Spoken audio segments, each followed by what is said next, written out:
पूरे देशवासियों के लिए एक नए उत्साह और उमंग का दिन है।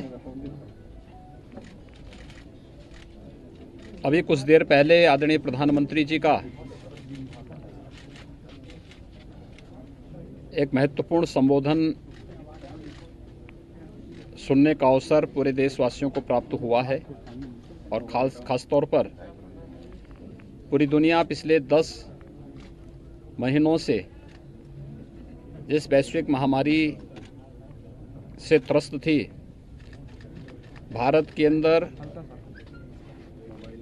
कोरोना के खिलाफ देश की इस लड़ाई को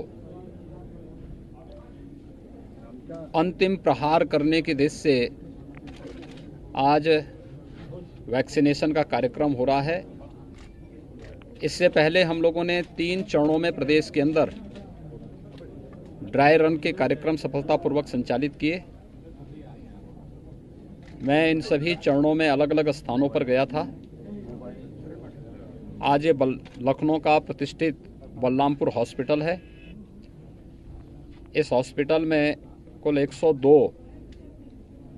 हेल्थ वर्कर्स को वैक्सीन दिया जाना है और वैक्सीन के इस क्रम में अभी तक 15 लोगों ने वैक्सीन ले लिया है और उसमें वे लोग भी हैं जिन्हें आधा घंटा से अधिक हो चुका है और वो यह पूरी तरह कंफर्ट महसूस कर रहे हैं। कहीं कोई समस्या, कोई भी किसी प्रकार की कोई दिक्कत नहीं।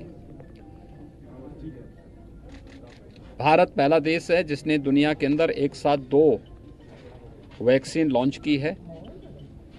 प्रधानमंत्री मोदी जी के नेतृत्व में भारत की इस उपलब्धि के लिए मैं प्रधानमंत्री जी का अभिनंदन करता हूं और देश के वैज्ञानिकों को बधाई भी देता हूं। लेकिन इसके साथ ही हमें इस बारे में भी देखना पड़ेगा कि जब देश कोरोना के खिलाफ इस जंग को अंतिम विजय की ओर लेके जा रहा है, कुछ निहित स्वार्थी तत्व जो अफवाह फैलाने का कार्य कर रहे हैं, उन सब से सतर्क रहने की आवश्यकता है। और मैं खास तौर पर मीडिया से जुड़े हुए आप सभी मित्रों से इस बारे में अपील करूंगा कि इस पूरी मुहिम में आपने देखा होगा जो सकारात्मक भूमिका मीडिया की रही, हमारे हेल्थ वर्कर्स की रही, कोरोना वॉरियर्स की रही और समाज के विभिन्न स्वयंसेवी संगठनों, सामाजिक संगठनों ने जिस प्रकार की एक सकारात्मक भूमिका के साथ प्रधानमंत्री मोदी जी के नेतृत्व में इस लड़ाई को लड़ा था, उसी सकारात्मक भूमिका के साथ वैक्सीनेशन के लिए भी भगदड़ या छीना झपटी या किसी प्रकार की अफवाह से बचे बगैर हमें वैक्सीनेशन के कार्यक्रम में एक सकारात्मक भूमिका निभाने और साथ साथ अपनी बारी का इंतजार भी करने की आवश्यकता है। मैं एक बार फिर से मैं यहाँ पे भी उन सभी हेल्थ वर्कर्स को मिल के आया हूँ, जिसमें हमारे डीजी हेल्थ भी हैं और डीजी फैमिली वेलफेयर भी हैं, उन्होंने भी लगाया है। कई हमारे यहाँ के जो डॉक्टर्स हैं उन्होंने लगाया है, स्टाफ नर्स हैं उन्होंने वैक्सीन अभी लिया है और आधे घंटे से बैठ करके वे लोग इस चीज़ को देख रहे हैं और बहुत सफलतम वैक्सीन है, सस्ती वैक्सीन है, दुनिया की सबसे सस्ती वैक्सीन, लेकिन सबसे सफल वैक्सीन भारत बनाया है। मेड इन इंडिया की इस प्रधानमंत्री मोदी जी के इस संकल्प को आगे बढ़ाने का भी एक बहुत महत्वपूर्ण अभियान है और कोरोना के खिलाफ देश की लड़ाई को विजय की ओर अग्रसर करने का भी एक महत्वपूर्ण अभियान है। मैं इस अवसर पर उन सभी को जिन्होंने कोरोना के खिलाफ देश की इस लड़ाई को आगे बढ़ाने में अपना योगदान दिया है, आज जब वैक्सीनेशन का एक कार्यक्रम प्रारंभ हो रहा है पूरे देश के अंदर एक साथ, उत्तर प्रदेश के अंदर भी हम लोगों ने पूरी तैयारी की है और प्रथम चरण में हेल्थ वर्कर्स को इसके साथ जोड़ा गया है। ये ज़रूरी है कि वैक्सीन लगाने के बाद 28 दिन के बाद दूसरा डोज भी इसका लेना है। इसके बाद कम से कम 12 से 15 दिन का इंतज़ार करके, क्योंकि इसको एक्टिवेट होने में 12 से 15 दिन का समय लगेगा।